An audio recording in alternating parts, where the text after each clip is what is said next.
అసలు అందం అంటే ఏంటి? అది రూపమో, రంగో, అలంకారమో కాదు. ఏ ఒక్కరి జడ్జ్మెంటో, అభిప్రాయమో కాదు. ఒక కవి వర్ణనో, చిత్రకారుడి బొమ్మో కాదు. మరేంటది? అందమంటే గుణం. అమ్మాయి నయుండి చెప్తున్నా, I don't want people to call me beautiful.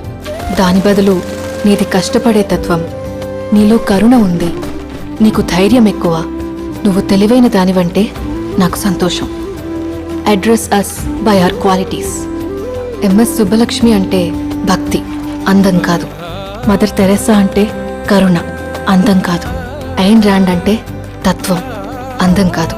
Saraswati అంటే విద్య, దుర్గా అంటే ధైర్యం, గౌరీ అంటే తపస్సు, లక్ష్మి అంటే శుభం. ఇలా ఏ దేవతనైనా ఆమె క్వాలిటీస్ కోసమే పూజిస్తారు, ఆమె అందం కోసం కాదు. నీ గుణాలే నీ సంతకమవుతాయి, నీ అందం కాదు.